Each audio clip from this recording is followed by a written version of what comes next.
Hey everybody, welcome. This is Tales from the Flipside, episode 243. I don't even know. I retract my statements in the comments. I am not the only one here. My man over here is just checking in, doing his thing. So without that, we'll start the show. We'll do it up. We got Werewolf by Night. I got a market report. We got some news. One of us says pickups, not me. But let's do it. Let's go.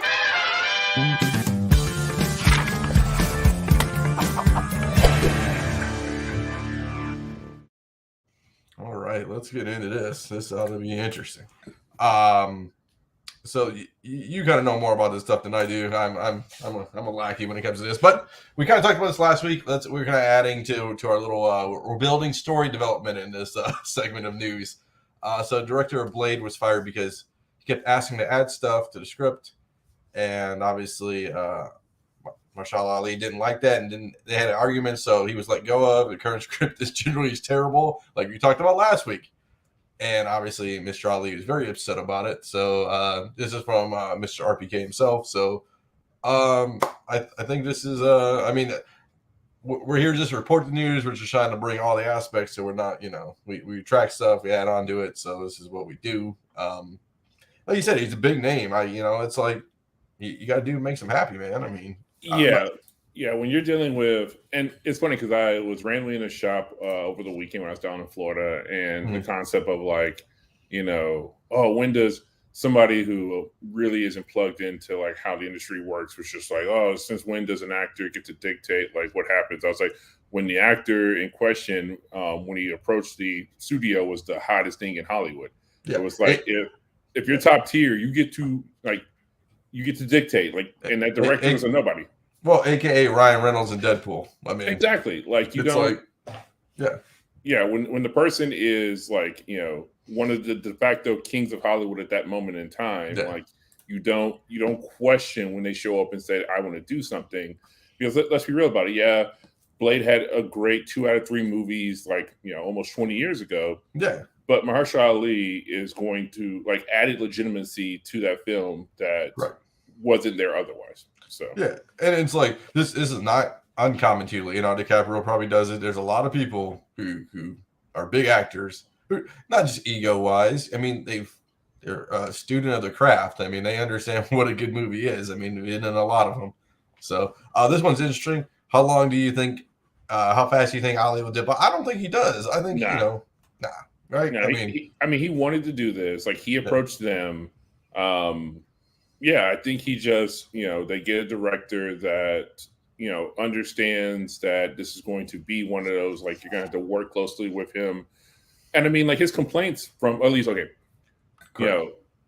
from whatever's been said and has made it out, is that it sounds like his complaints were not enough action. There wasn't enough spectacle per se for what the movie was based off of what had, preceded it. And if those are true statements, then it's valid. Like you can't make a Blade movie with 2 action scenes. Correct. So, yeah. So that's that. We're gonna roll into. I'm gonna skip this one. I'll go to this one because I'll do it all in kind of a somewhat kind of decent order. So talking of Blade. So Bloodline out of NYCC 2022. We'll talk about that a little bit. Bloodline Daughter of Blade returns in a new series by Danny Lore and Karen Darabo. So this brings another wrinkle into that whole Blade movie, right? I mean, So I'm not big. I mean, are you? Do you know a lot about Daughter of Blade? No. I think. Okay. I mean, I don't even remember what her first appearance was. I want to say like she popped up relatively recently, hasn't really been used, and now they're circling back. There's been rumors that she is going to be introduced in this film as well. So it plays into what we mentioned on like the point I mentioned on previous shows that Marvel likes their synergy now. They like their like, let's have a bunch of connective tissue between comics, video games, the movies. Let's have characters look the part across things. Yep, the Judgment Day Free Comic Day was her first appearance. Cool. So it's a character we're talking about who was introduced in the last like year. So yeah, like somebody was like, "Hey, wouldn't it be cool if?" Like that's Feige's thing, and I'll get more into that with Werewolf by Night. It's like, wouldn't it be cool if? Yeah. And so yeah, like there's a lot of synergy now happening that we just historically didn't have. So yeah, there's probably some legitimacy to the rumors that they're going to bring Blade Starter into the franchise. So Yeah. Great. This is I threw this up here. This will be for me. We'll see about it, but so I put this up here. So basically, they released a Mario trailer. I think people get a little too crazy about CGI movies now since the public has did their thing with Sonic. I think this is just one of those things that just every movie. It's like I understand it. Like everybody who's hating on Chris Pratt, right? Like Chris Pratt's like the worst person because his normal voice, but it's like for me, people are like just get the Mario, the original Mario person to do the voice and all this other stuff. It's like first of all, from my perspective, the very first Mario movie with John Leguizamo and stuff was terrible. So I mean, it's like it only can go up from here. I mean, you got big names. I mean, Nintendo is notorious for uh creative control and all this stuff and all these sign offs. I mean, we all know how this went. It wasn't like they just threw names on a hat and Nintendo was like, we want this person, this person, this person, this person. We don't care what it costs, and we'll just pay them out. And it is what it is. So, well, that and also like okay, like this is again one of those scenarios where you got to take off your fandom hat and think with a perspective of this isn't about you. Like you were gonna go sure. see it anyway. Like if you fall in that fandom, like yeah, okay, maybe now like you're like, oh well, I'm not gonna give Marvel any more of my money. But like let's be real about them first 10 years, you were there, you were handing over your money, you were going to see it. So this ain't really about us as people part of the fandom. This is about drawing in people who can give two shits about Mario and about a Super Mario Brothers game. And there are plenty of people who are like, ooh, Chris Pratt, and any one of the other voice actors who was listed on there. Anybody from the ages of 5 to 12 are going to be like, Chris Pratt's in this movie. I'm going to go see it. Everybody who grew up with a Switch, not a regular Nintendo, a Switch, and have been playing Mario for the last 7 years, from 5 to 12, are going to go see this movie. Exactly. And then you also kind of need something for like their parents to tolerate sitting through. So like being like, oh, there's a voice of an actor I recognize or like Jack Black's on there, so I mean it could be a little funny. So we'll see. I mean, yeah, I think it'll be okay. I mean, yeah. People are hating Mario the way he looks, and like I don't know. I mean, it's just it's fandom has gotten their way maybe a little too much as of late. Yeah. And they're thinking now that like the world will continue to bend to their will, and that probably needs to stop happening. So, I agree. It's terrible.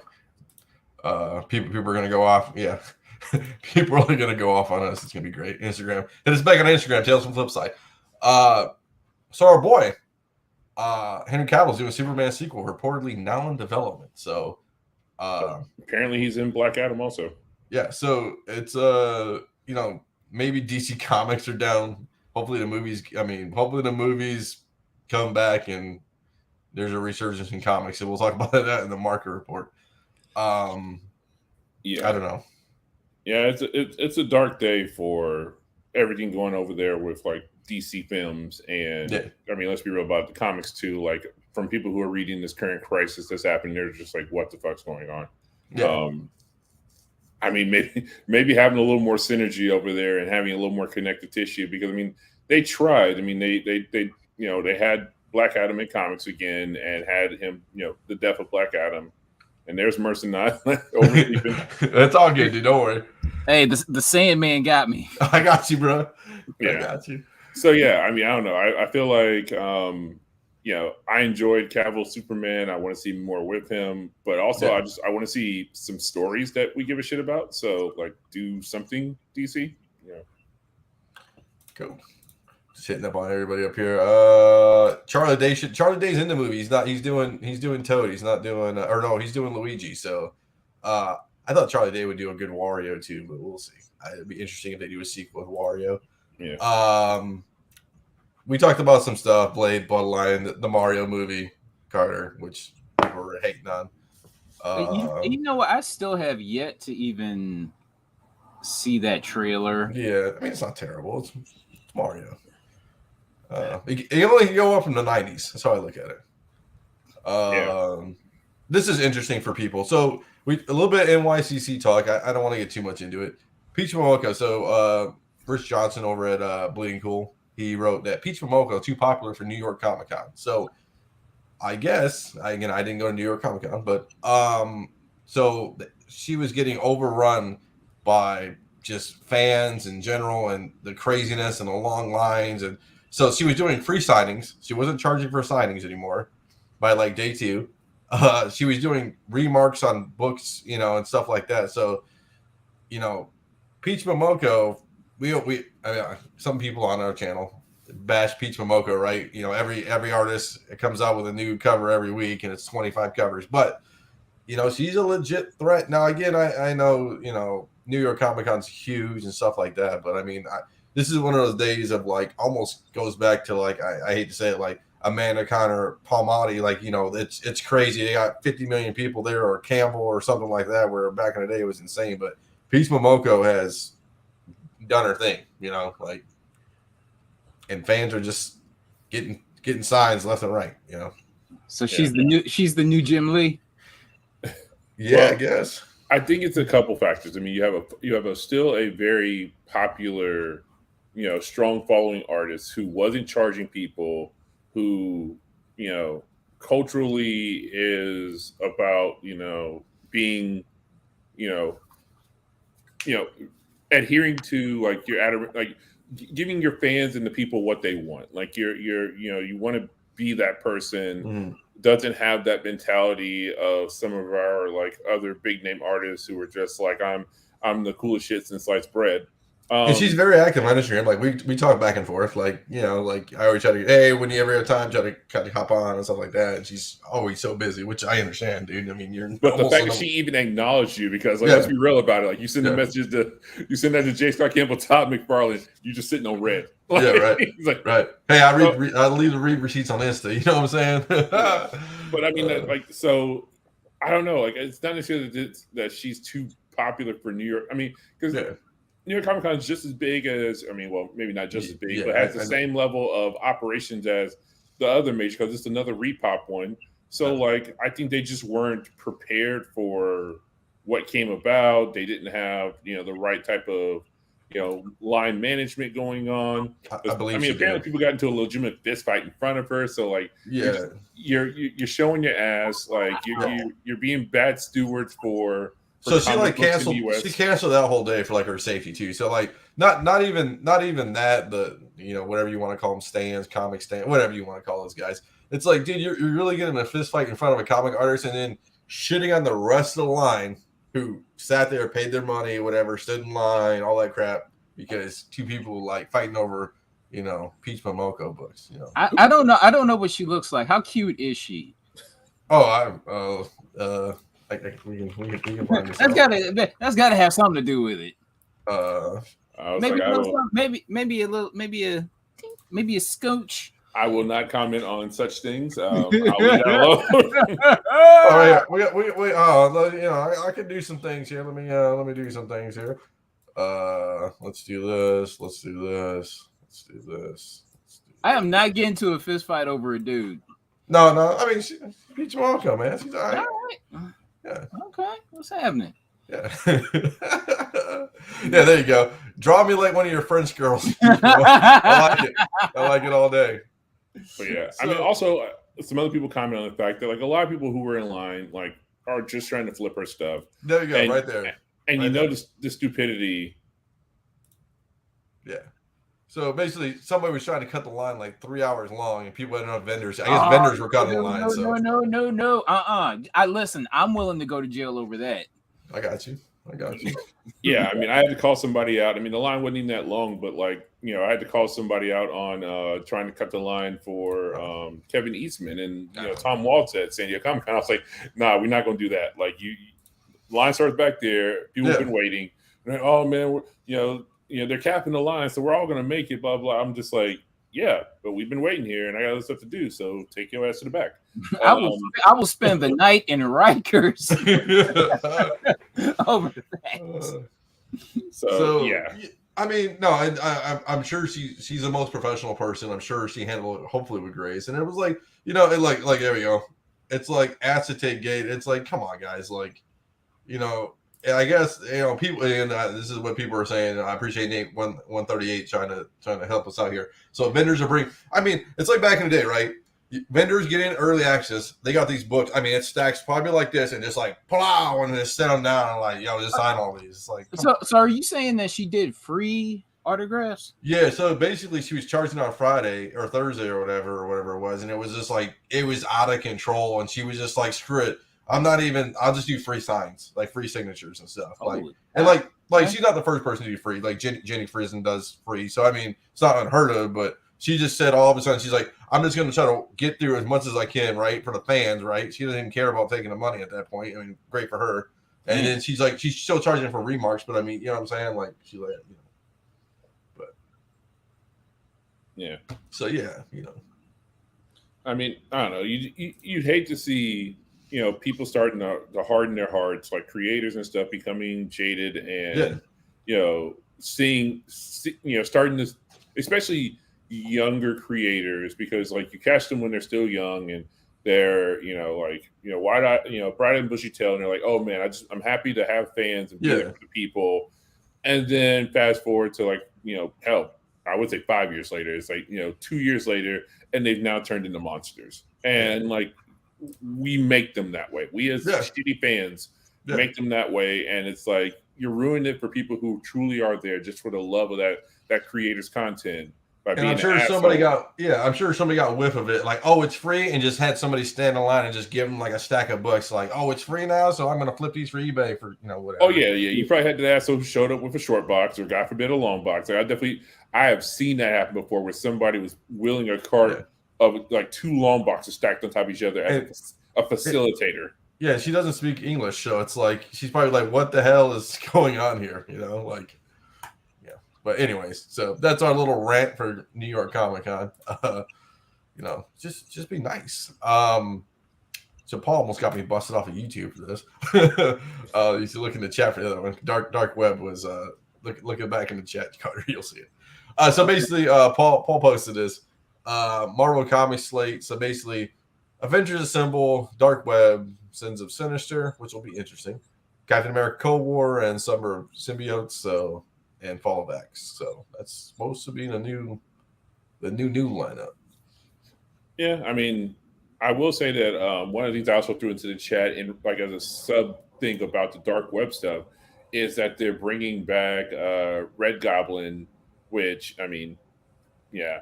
But I got the 798 ready to go. I got them. Yeah, I mean, hey, like it might help. It might do a little something for that book. But yeah, that's a dollar bin book in most cases now. Like if you stumble across them and back because a lot of shops over ordered.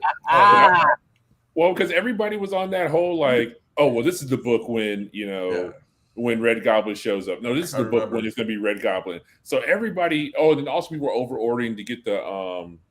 I mean, because at that point they were doing the Del Otto covers. They were doing the version Alex Ross covers. Like man, like 2 months after that event was over, going into comic book shops, man, there was like I legitimately bought like probably 50 of ASM 798s. I was buying boxes of them, like like diamond boxes of them, because shops were like, I just bought in to get the ratio variants. Yeah. I was gonna make my money off the ratios. And I was like, so a little bit of money to be made off of 9.8 of a 798 at one point. I mean, you could get you the $70 to $100 off of it. So that's that. Nothing too crazy. We'll get into that later. I'm sure we'll talk about it in November. Yada yada yada. The bigger news is Werewolf by Night, right? So I watched it. It was. I guess we can review it. I mean, I'm not really worried about it. Most people stream things within days now. I liked it. I was a little distracted. I'm not gonna lie. The kid was running around, but from what I got to see, I liked it.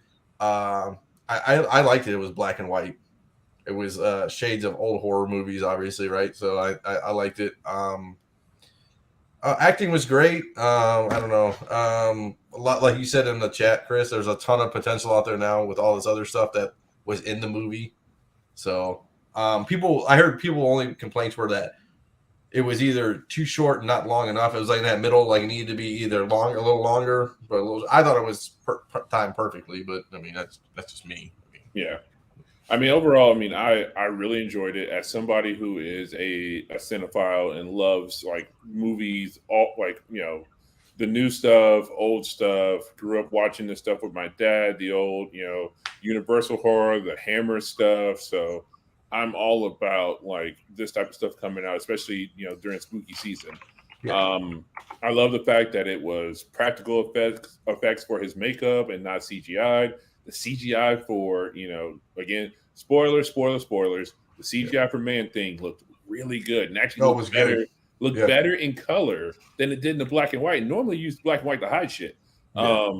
So yeah, like the color version of Man Thing, the portrayal of Man Thing was really cool. Again, it was funny because like the actress who played Elsa is basically playing the same character that she's played in pretty much everything else that she's been in, which isn't necessarily like her not having range. It's just like Yeah. somebody was like, "Yo, I like you doing this." Yeah, you Which basically- typecasted. yeah, like she's basically in this.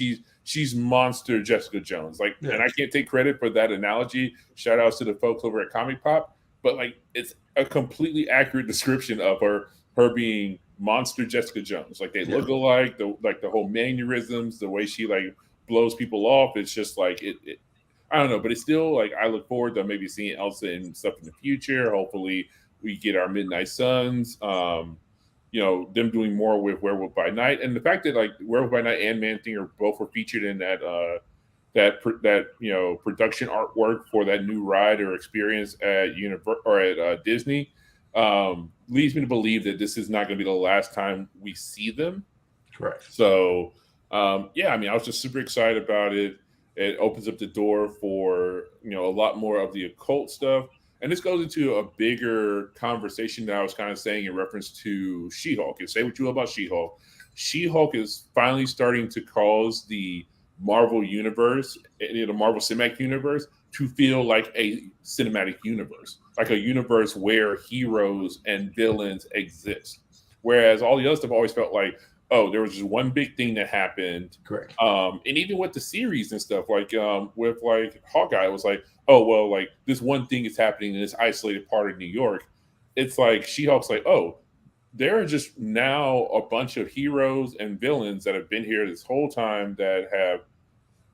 Yeah, that was definitely, I think, a no, that was not necessarily no. That was there was a wall drawing that looked like a depiction of Thor killing what's his face from Love and Thunder. Oh.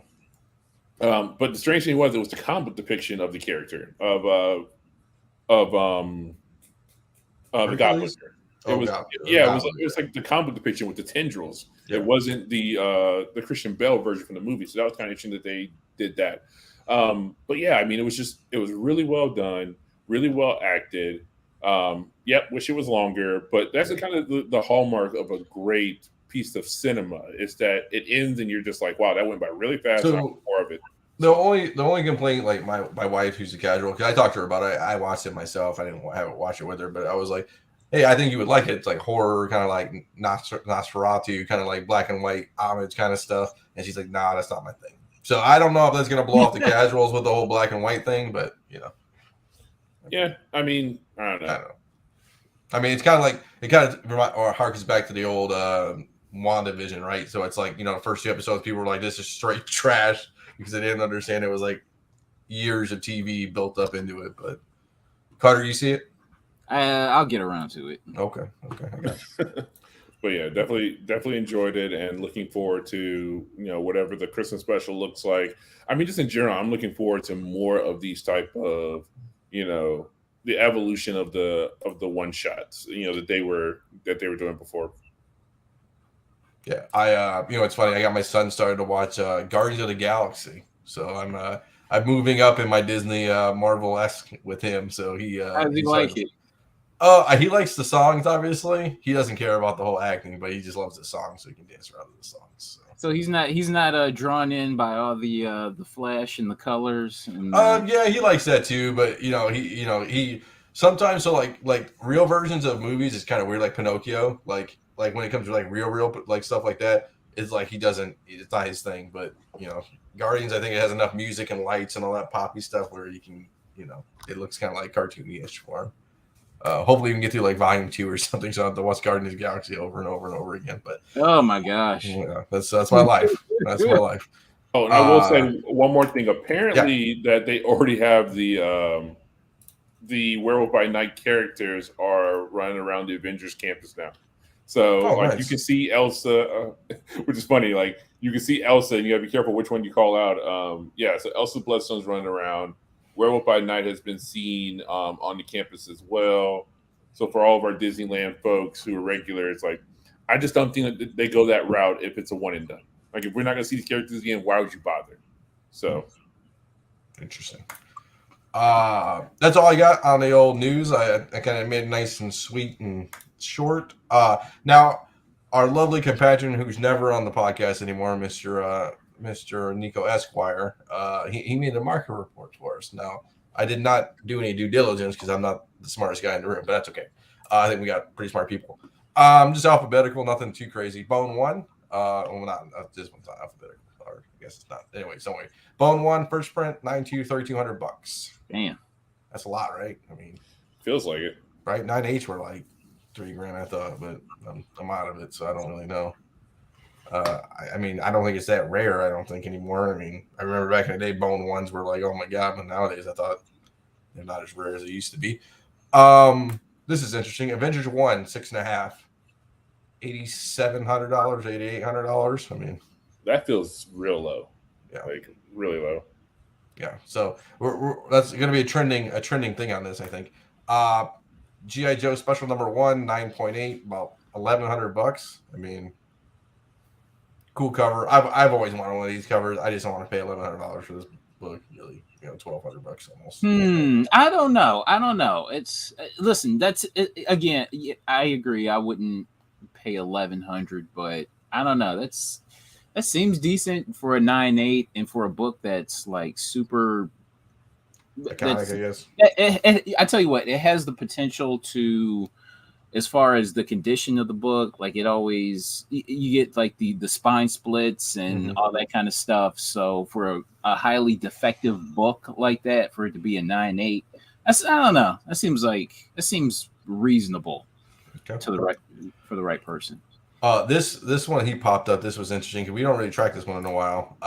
Bet 608 9.8 signed by Jim Lee. So RRP 2. So that's that's the OG variant. That's right. Remember?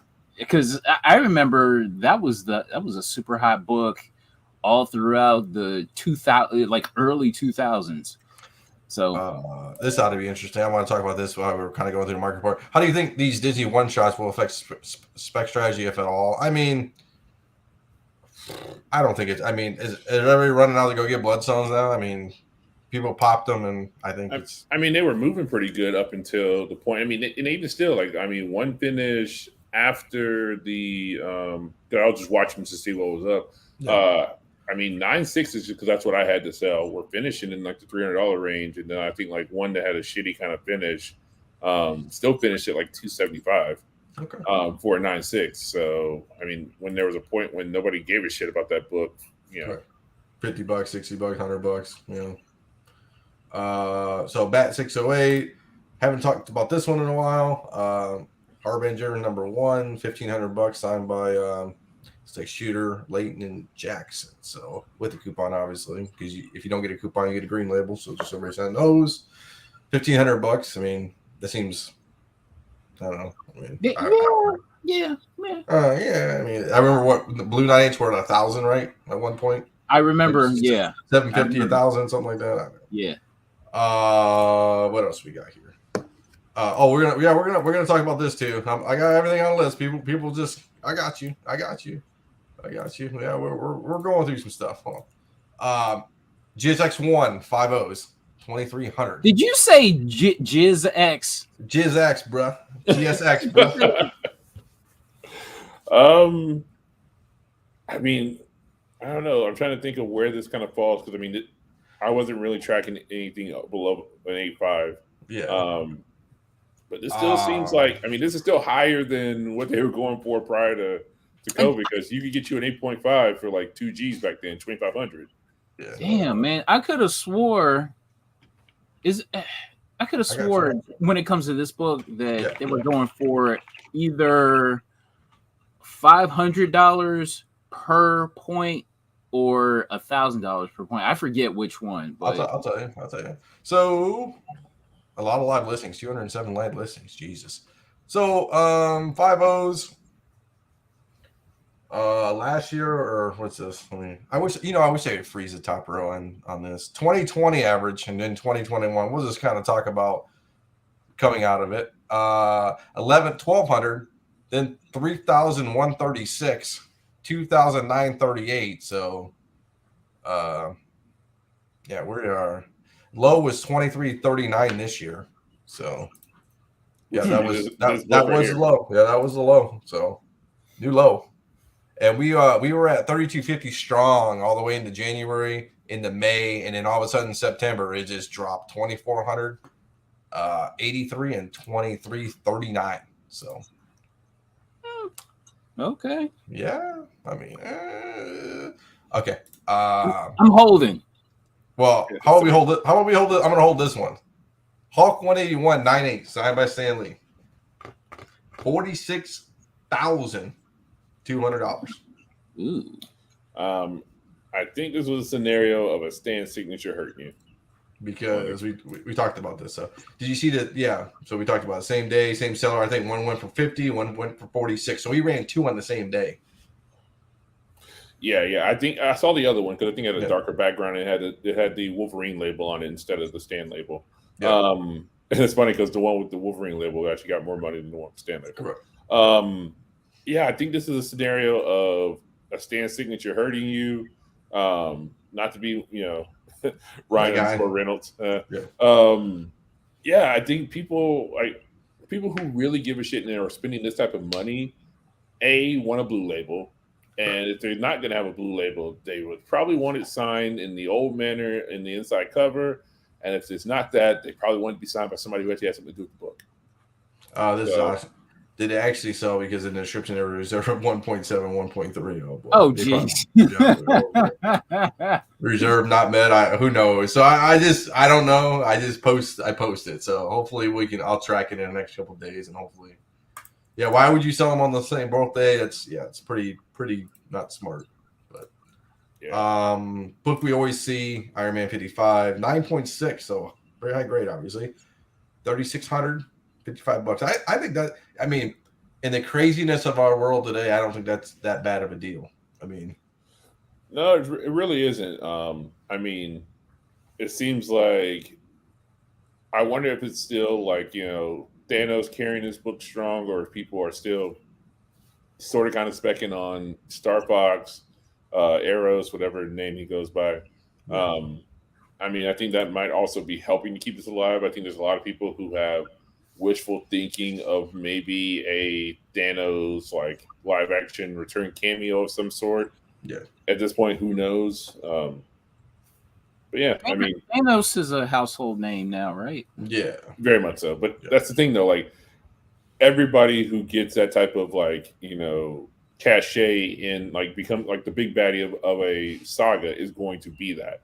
Yeah. And so it's funny that people are still kind of like poo-pooing on Kang to a certain degree, because it's like, stop fronting, Mr. Comic Book and Mr. and Mrs. Comic Book fan. Like, you knew who Thanos was, but you were probably surrounded by a room full of people who was like Purple Man sitting in hover chair, and they were just like, who the fuck is that? Yeah. So anything's possible with the right, backing. So speaking of running a bad auction, this popped off. So Marvel Family 1 3.0. $8,500, and Mr. Z has came across these many a times in his comic book career, and this was 2 weeks before the movie, right? 2 weeks before the movie's supposed to drop theoretically. It's interesting to me because usually the timeline, right, was like you get a trailer, you drop it, or you wait for the weekend and you run it on a Sunday on the weekend it comes out. We all know tricks, right? We're not done. we got the 6,000 best eBayers on the planet, so it kind of, and we all know Blizzard. I mean, he shows up on these a millions of times. So he's got 35,000 feedback for fuck's sake. So I mean, it's just I don't know if he was hurting or he just wanted to sell to get off it or whatever the scenario was. I don't know. This feels like they let you down. Like you were probably sitting on this for a minute, probably had it just like posted. Yeah. You probably like do the trail. Like if anybody was like following this book before it like got turned into an auction, it was probably out there for like 15,000, and with very few bites, and then it was like, all right, I'm about to miss my window. And sometimes it just happens. Sometimes you gotta get from under a book before they get their live action debut, and then it tanks. And then you're looking at like, I mean, hell, what are current Shang-Chi prizes looking like? What are current, Ms. Marvel, whatever you want. Yeah, Ms. Marvel prices looking like right now. Like, you gotta get from under them. And hey, I'll take. I mean, because this is probably still a win for them. Like, let's be real. Yeah. I mean, they probably paid $5. I'm gonna say, well, I don't even know what they paid, but okay, maybe even it's $5. I mean, you make $3 that's not terrible. Nah, that book definitely came in a collection because I've seen it happen before. I watched it happen at my OCS where like they had a collection and there was one of them in there, and they definitely paid way under what the collection was worth, not realizing that was in there. So, little Max, we're bringing it back to the ash can days. Max 1 ash can, green label, strong 1451. I mean, I'm not the biggest Max fan on the planet, but I think people still have hopes that that's going to materialize in something because that was optioned prior to COVID. Yep. With Christ, who was attached? Magic Mike, Channing Tatum. Yep. See, whenever you say anybody says Magic Mike, I think Genuine. Oh boy, I like it. Speaking of, we talked about Disney World, Disneyland, all this stuff. Got a Mickey Mouse book for you. Mickey Mouse Weekly #1, $600. I should have sent this to Mr. Brian Wood. He's a big Mickey Mouse Disney kind of fan. So shout out Brian Wood. So this is a Platinum Age book. Yep. Nice. Yeah. I'm sure it's very hard to find for 36. Obviously, from 36. That feels like a steal, man. Because that looks real clean. So, I got talk about errors. This is a listing. A lot of 3 vintage books. This is a. I feel like this has a Carter written all over it. Ghost Rider 5, 7, and 9. It's Ghost Rider number 5, 7, and 9. So good grades. Good grades. I don't know what that means. It's got an exclamation point, so you know it's good. This is what we call a boomer listing. Yeah, boy. $2,900, 15 bids. So not a lot of action, obviously. So people weren't on it. I don't know when it ended, but I'm assuming maybe last night. So there was no way in hell that you were going to catch. I mean, you would have had to have the craziest keyword searches to have found this shit. Right. So it'd be interesting. I'm sure the picks are terrible too. So I guess we should we. Yeah, I got. Let's look at it. Right. We gotta go dig it on this. Yeah, one. Let's look and let's see what we get. This hurts my soul. Like, yeah. I mean, but we talked about this though. Like, why are you searching? Like, we talked about this back in the days of Dealer Flipside. We talked about this on the days of Batgirl 12. We can talk about it all day. Remember? Yeah, I mean, there was specifically one where like I found it while we were on the show because we were talking about the white Toy Biz insert for Spider-Man 2099, and I was like, I just went out there searching, and I was like, oh, somebody completely horribly mislabeled this book. I'm gonna buy it because it's been out there. Like, I'm gonna make them an offer and see what happens. And I was able to walk away with that for like less than $1,000. Okay, so I'll even give a free cornbread tonight too. So here's the auction. Here's the listing for this one. I'll give you another listing too because I'm such a nice guy. I want everybody to remember how nice of a guy I am. So these are the pictures. Ooh, it looks clean. But at least the front covers. Wow. Yeah. Somebody fucked up. Somebody fucked up. Yeah, that's clean, boy. Let's see what the description says. This might be interesting. Very nice collection. Oh, combined shipping, plastic sleeve, strong cardboard box. Boy, interesting. It's like they said a whole lot of nothing. Oh, it's the conditions are very good, man. I'm surprised they didn't say original plastics. I've had it in my basement forever. Check this out. Look at this. Look at. I'm gonna give somebody some free cornbread today. Marvel Spotlight on 1972. I mean, it's destroyed, but I mean, still. I mean, ugh. But still, I mean, for $200. I mean, 2 days left, people. Somebody can do something with that. Yeah. Yeah. So just saying, you go out there, Batgirl 12, Batman Adventures 12. We all know the deal.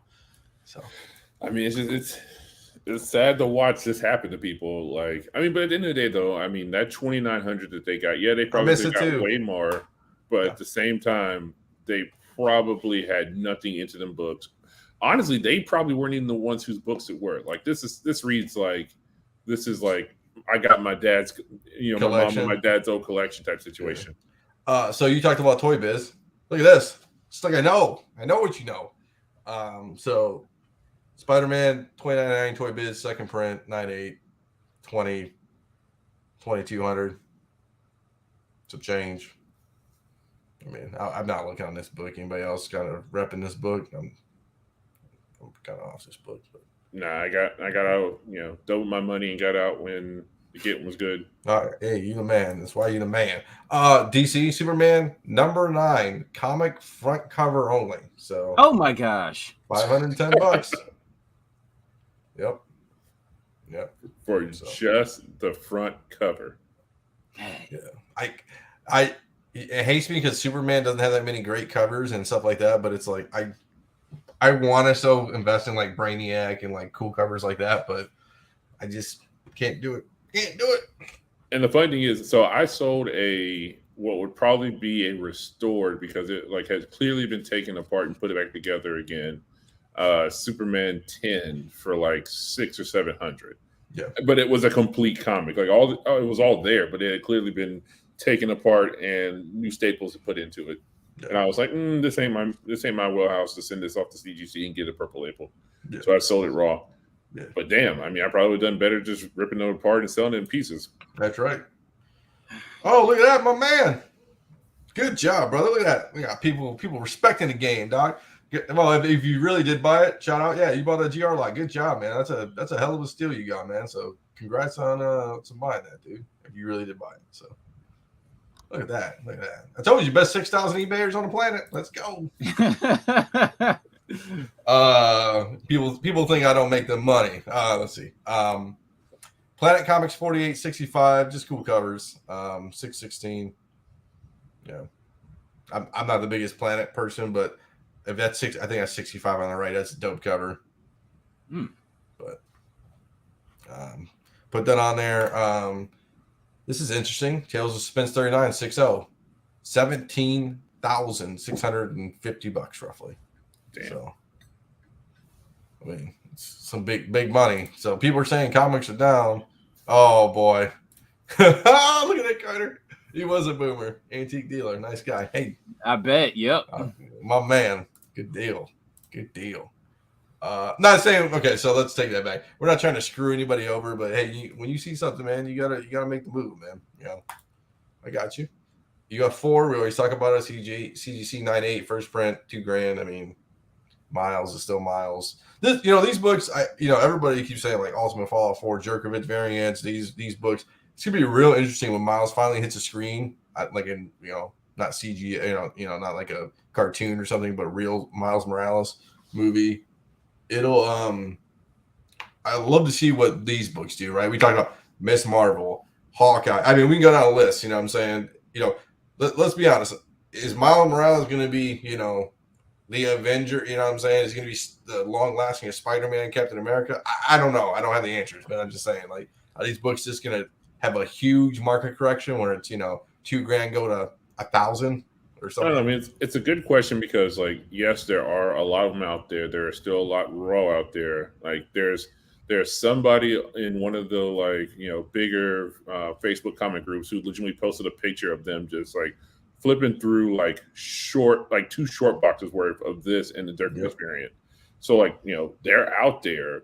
But I wouldn't go as far as Doc Joe with the most overhyped, overpriced character of all time, because Like there's a whole generation where this is their Spider-Man. And there's a deal, right, dude? When that Miles trailer hits the market, it's gonna get flooded. Talk about floods, man. It's gonna be crazy. So, yeah. I mean, and like you said, how many cons we all go to? We all go to cons, right? How many UF4s we see out there on walls? And it's like when one goes down, one goes up, right? It's like, yeah. So it's not like, oh shit, that's the only one in the room kind of thing. It's like that's the only one that's been out of that box back there. I mean, but the same thing, I don't know. Like, and again, like, you know, people are going to be upset because it's sacrilege to make the comparison, the Hulk 181s, but they're probably more common. Yeah. Like realistically, like Hulk 181s are probably more common, but they sell. Like 300, you mean 98s? I mean, we can go down a list. I mean, it's not like shortage exactly. I mean, Uncanny X-Men 266 Gambits. I mean, we can go down the list. Well, see, it's funny that you mentioned that because this week's pickups. Yeah, see, like I know, but hey, they still sell. They still sell, I mean, and they always will sell. And there's a million. Yeah. There's a million of them out there. Like, but you know, there is still. Well, I won't say a million, but like there is still more people who want a copy than there are people that have a copy. Correct. So, oh, look at this guy. I got one of them. I got one for like $20 or $40 back in the day. A little X-Men 11 second pressman. The problem with the pressmen, man, they're just so damn big, man. But that's okay. I mean, hold on, my mine's like a 9, maybe. It's nothing crazy. It's still raw. It's still sitting in one of these boxes somewhere. That's how ludicrous I am. I got books just laying around because I'm an idiot. Miles Morales, Ultimate Spider-Man 1, Staples variant 2400. Again, one of these books that, you know, it'll be interesting. We talked about UF4. The only one that's probably, honestly, between all of us, the only one that I've seen that I don't see in a while is that Pacelli variant for Ultimate Spider-Man #1. Like the Pacelli black and white when he's like shooting through. It's the only one I never see show up. Remember, we saw it show up in like the pandemic era, and then it was taken down or somebody bought it for whatever the like crazy amount of money it was back in the day. And then I've never seen it again. Like poof. So, and last but not least, this Wolverine lot of Frank Miller slabs. So signed by Frank Miller, 1, 2, 3, 4, 98, 98, 96, 94, $1,900, we'll call it, plus shipping. I mean, cool. I mean, I don't know if I'd buy it, but I mean, it's okay. I mean, if you wanted yellow labels, I mean, Doc Joe wouldn't buy these because they're not all 9.8s. That's a good joke for Doc Joe. 9.8 dude. I mean, I hate to be morbid, but I think people, especially with these like, you know, the Frank Miller signings, because like he signs books every like 2 months with CGC, it seems like, and people still send them in. They still change hands.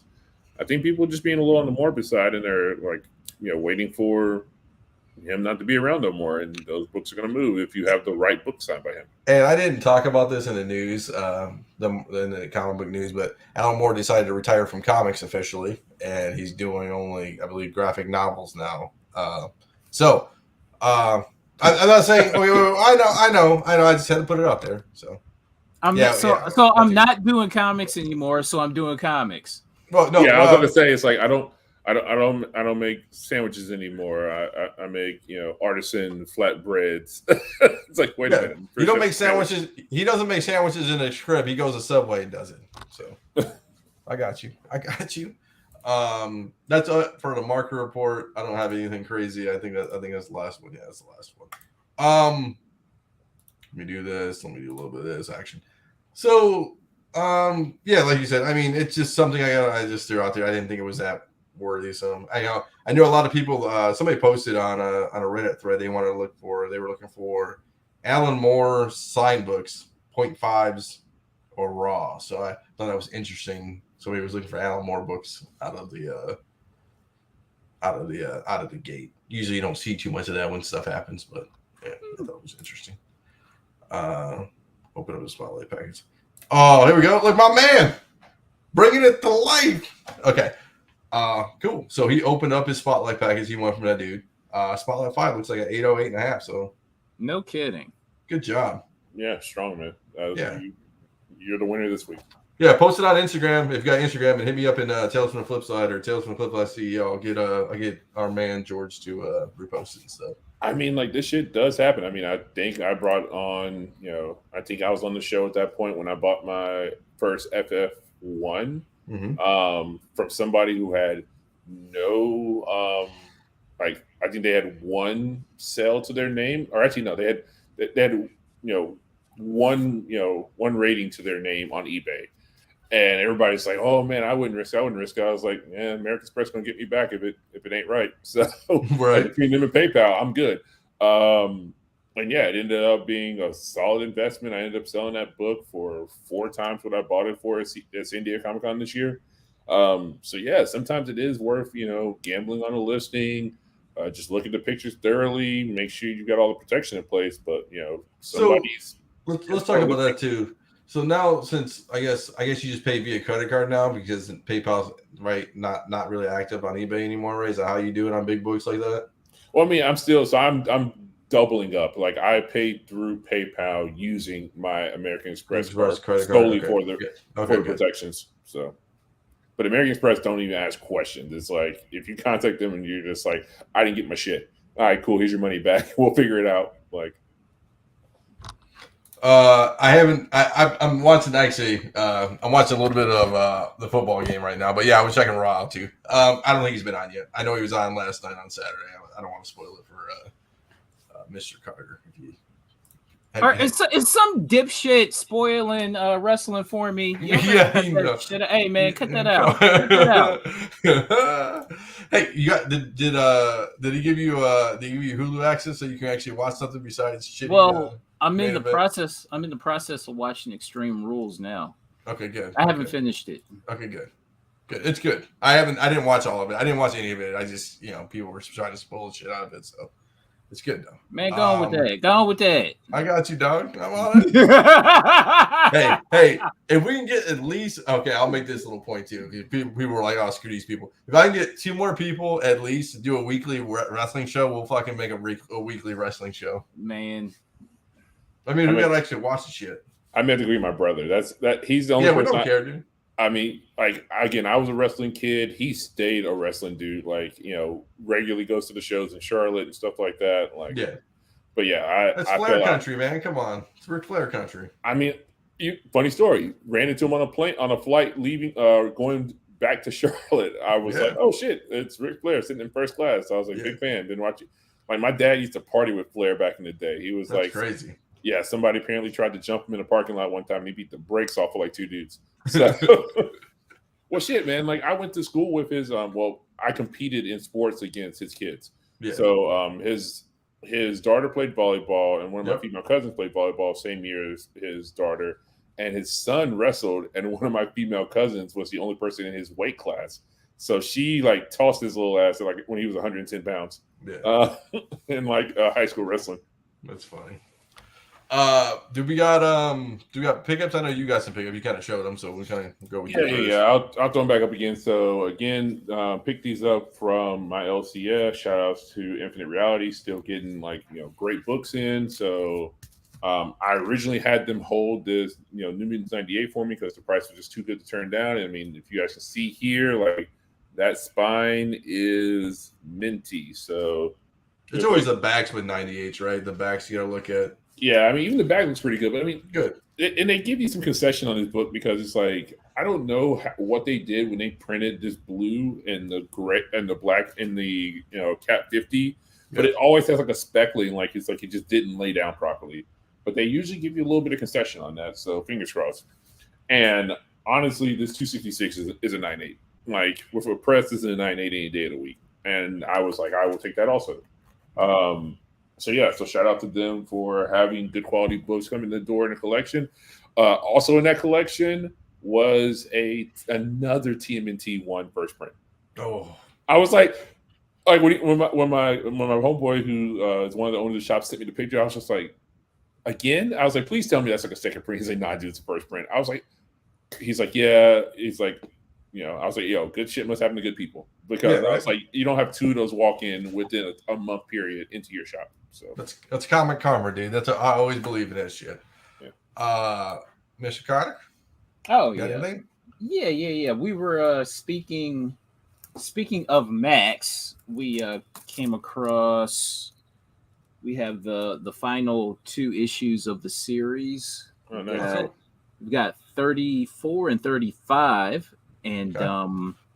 so the last time I checked, 34 was going for about what, $30, and number 35 was going for about 100.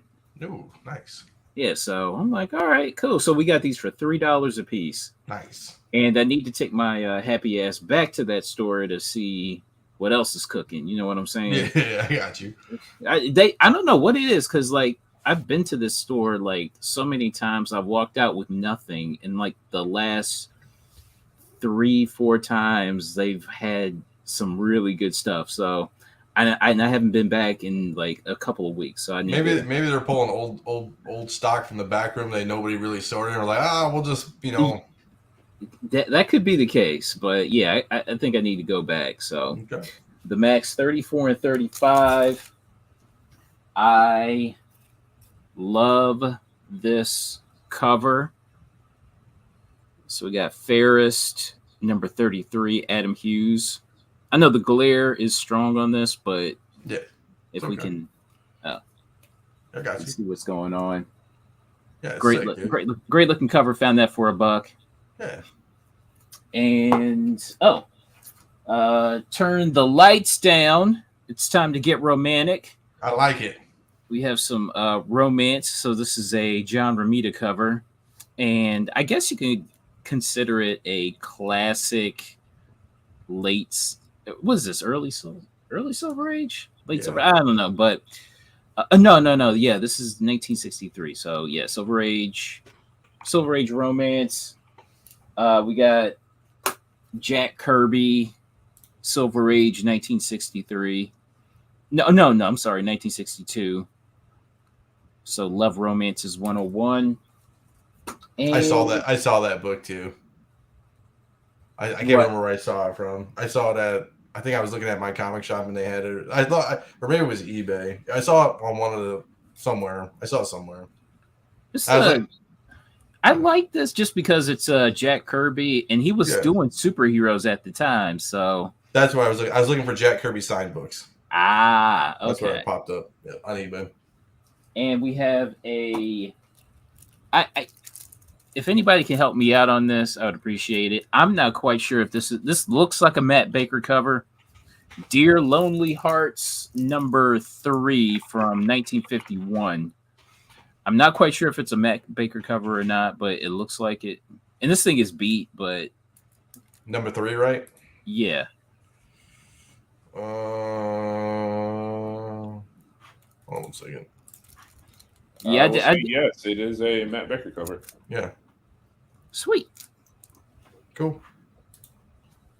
Yeah, good for you. That's a nice Baker cover. I mean, and I don't know. You are all in on the romance. Oh man, I love me some Silver Age, Golden Age romance. Love it. Well, Luther Vandross over there in the background.